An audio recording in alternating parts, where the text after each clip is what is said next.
ሰላም አለይኩም አባት። ወአለይኩም ሰላም። የት ሊሄዱ ነው? ልጄ እኔ ትንሽ ብቻ ወደፊት አድርገኝ። እሺ ይግቡ፣ ሸኙታለሁ። ማሻአላህ አባቴ። እድሜዎት ግን ስንት ነው? 65 ዓመቴ ነው። እንግዲያውስ በህይወቱ ብዙ ልምድ ይኖሮታላ። የሆነ ታሪክ ወይ ገጠመኝ ቢያካፍሉኝ ለኔ ለህይወቴ ጠቃሚ የሚሆነኝ። አንድ ልጅ ነበር በጣም በቅርብ የማውቀው። እሱ ግን ስለኔ ምንም አያውቅም ነበር። አንድ ቀን አገኘሁትና በጣም ተጨንቆ ነበርና ከዛም ለምን ተጨነክ ብዬ ስጠይቀው የሆነች በጣም የምወዳት ልጅ ነበረች። የምትወዳት ልጅ ካለች ታዲያ ቤቷ ሽማግሌ ላካ ለትዳር። ይህንንማ ማድረግ አልችልም። ለምን ማድረግ አልችልም? ልጅቱ ጥሩ አይደለችም አሉ። ልጅቱ ጥሩ አለመሆኗን ማን ነገረህ? ከሰዎች አጣርቼ ነው ስጠይቃቸው ሁላቸውም ጥሩ ሴት አይደለችም አሉኝ። ነው እንዴ? የተጨነቀው ሳያገባ እድሜው እየሄደ በመሆኑ ነበር። ሌላ ቦታም ለትዳር ምትሆን አላገኘም ነበር። እሺ ልጄ፣ እኔ ሴት ልጆች አሉኝ።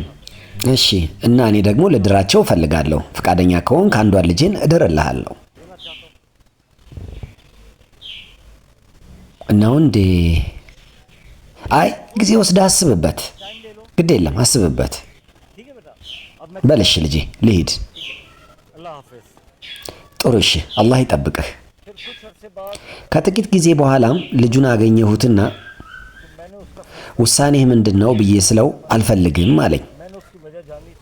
ምክንያቱንም ስጠይቀው ችግር የለም ልጄ በግልጽ ንገረኝ ምክንያቱን።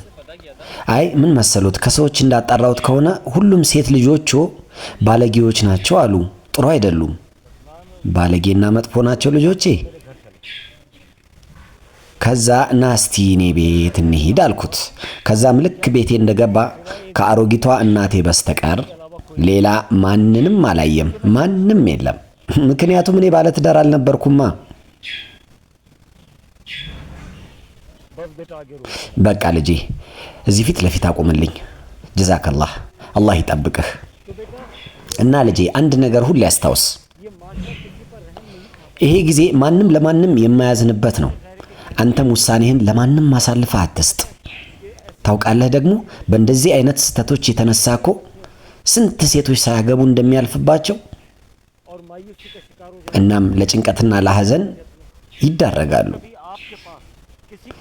እናንተ ድረስ ስለሌላ ሰዎች ወሬ ይዘው ሰዎች ሲመጡ በመጀመሪያ ይህንን ተመልከቱ፣ የመጣው ሰው የሚታመን ነው ወይስ አይደለም የሚለውን።